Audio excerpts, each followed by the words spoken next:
जय हिंद प्यारे दोस्तों। आप सभी का हमारे चैनल में हार्दिक स्वागत है। दोस्तों, आज की वीडियो में हम बात करेंगे हिमाचल प्रदेश होमगार्ड भर्ती 2025 के बारे में। तो मैं आपको बताना चाहूँगा, पिछले कल से एक लेटर वायरल जा रहा है जिसमें हिमाचल में होमगार्ड की टोटल 700 पोस्ट को भरने का जिक्र किया गया था। तो देखिए दोस्तों, उस पोस्ट के बारे में बार बार डिस्कस करने की ज़रूरत नहीं है।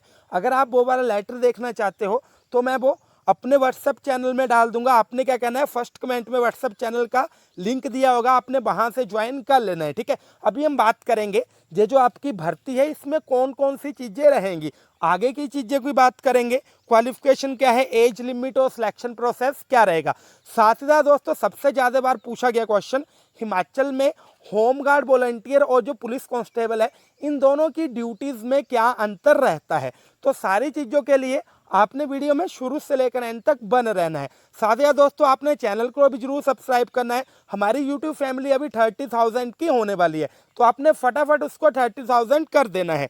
अब देखेंगे दोस्तों, यहाँ पे हमें एक आंकड़ा मिल गया है, जो आपकी टोटल पोस्ट है 700 रखी गई है। ठीक है, 700 पोस्ट के इर्द गिर्द ही सारा जो प्रोसेस है वो अभी चलेगा। ठीक है, अब मैं आपको बताना चाहूँगा, इसमें आपकी जो क्वालिफिकेशन है वो मिनिमम रहनी चाहिए 12th। बाकी तो आपको पता ही है, जनरल के लिए 50% मिनिमम होने चाहिए। और अगर आप reserve category SC ST OBC से बिलोंग करते हो तो आपके जो मिनिमम मार्क्स है 12th में वो होने चाहिए 45%। अगर आपके जनरल के 49% है तो भी बात नहीं बनेगी।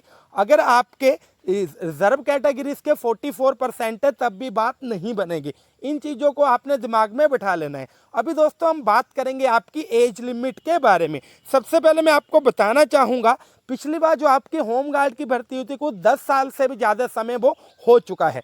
और उस समय ये बोला गया था कि भाई ये होमगार्ड की लास्ट भर्ती है, इसके बाद होमगार्ड की भर्ती नहीं करवाई जाएगी। तो यहाँ से हमें ये भी पता लग रहा है कि ये आपके पास एक सुनहरा मौका है। आगे चल के क्या पता ये वाली भर्ती हो या फिर ना हो, तो अभी आपने अपनी पूरी जान झोंक देनी है इस भर्ती के लिए। ठीक है, अभी देखेंगे दोस्तों, अगर हम प्रीवियस टाइम जो आपकी भर्ती हुई थी उसकी बात करें तो सबसे पहले वहां पे एक बड़ा चेंज किया था, आपकी क्वालिफिकेशन 10th रखी गई थी। ठीक है, लेकिन अभी जो आपकी क्वालिफिकेशन है वो 12th रखी जाएगी।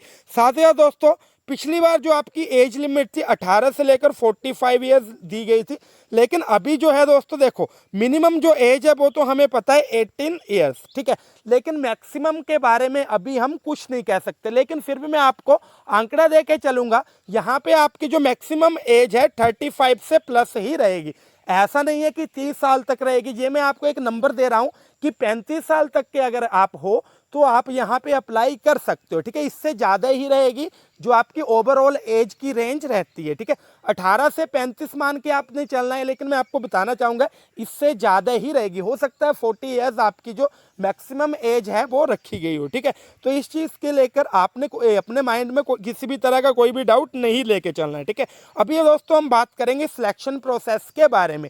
इसमें सबसे पहले आपका जो फिजिकल टेस्ट है, ग्राउंड टेस्ट है, वो ऑर्गेनाइज करवाया जाएगा। उसके बाद दोस्तों आपका एक रिटन एग्जाम भी लिया जाएगा। अभी हम बात करेंगे रिटन एग्जाम। रिटन एग्जाम को कौन लेगा, राज्य चयन आयोग लेगा या फिर ये जो डिपार्टमेंट है वो लेगा। तो मोस्ट प्रोबेबली यहाँ पे ये चीज़ देखे जा रही है कि इसका जो रिटन एग्जाम है इनका डिपार्टमेंट ही लेगा। तो यहाँ पे इस चीज़ को आपने दिमाग में रखना है। आपका सिलेबस क्या रहेगा, वही रहेगा, हिंदी, इंग्लिश, मैथ्स, जीके वगैरह। इसके अलावा दोस्तों थोड़ी बहुत आपने रीजनिंग को भी जोड़ लेना है। ठीक है, इसी के अकॉर्डिंग आपका जो एग्जाम पैटर्न है या फिर सिलेबस है इस एग्जाम के लिए रहेगा। ठीक है, अब देखेंगे दोस्तों, सारी चीज़ें तो हमने कवर कर ली। अभी आते हैं मेन पॉइंट पे। ठीक है, जैसे मान लो आपकी पुलिस कांस्टेबल के तौर पे ज्वाइनिंग हो रही है और दूसरा बंदा है जिसकी जो है होमगार्ड वॉलंटियर के तौर पे ज्वाइनिंग हो रही है, तो दोनों की ड्यूटीज़ में क्या फ़र्क रहता है। सबसे पहले मैं आपको एक चीज़ बता दूं, इन दोनों की जो वर्दी है लगभग सेम ही रहती है। ठीक है, बाहर से देखने से लगभग सेम लगती है, लेकिन कहीं ना कहीं कई बार छोटा छोटा जो डिफरेंस है, जैसे बैच वगैरह हो गए ना, डिपार्टमेंट का जो भी लोगो है उसकी हम बात करें, इस तरह के छोटे छोटे डिफरेंस आपको देखने को मिल जाएंगे। इसके अलावा दोस्तों सबसे बड़ा पॉइंट, इन दोनों की ड्यूटीज़ में क्या फ़र्क है। ठीक है, अब देखेंगे दोस्तों, आपने कोरोना टाइम में देखा था, जहाँ पे भी जब भी इमरजेंसी पड़ती है तो क्या काम मिलता है, होमगार्ड के जो वॉलंटियर हैं उनको पुलिस की हेल्प करने के लिए कहा जाता है। आपने कोविड टाइम में देखा होगा, जो होमगार्ड के वॉलंटियर्स हैं उनकी भी चेकिंग के लिए ड्यूटीज़ लगवाई गई थी। तो यहाँ पे मैं आपको ये चीज़ स्पष्ट करना चाहूँगा, होमगार्ड वॉलंटियर का क्या काम होता है, पुलिस कांस्टेबल के साथ सहचर्य बिठाकर रखना, ठीक है। मान लो अगर कहीं पे ज़्यादा ट्रैफिक है तो वहाँ पे जो आपके होमगार्ड वाले हैं उनको आगे कर सकते हैं। कहीं पे ज़्यादा गैदरिंग है, जैसे कई बार मेले होते हैं, मंदिर वगैरह रहते हैं, जैसे चिंतपूर्णी मंदिर है ना, माँ चामुंडा देवी मंदिर है, इस तरह से अलग अलग जो भी आपके मंदिर है वहाँ पे भी गैदरिंग को कंट्रोल करने के लिए होमगार्ड वॉलंटियर की ड्यूटीज़ लगाई जाती है।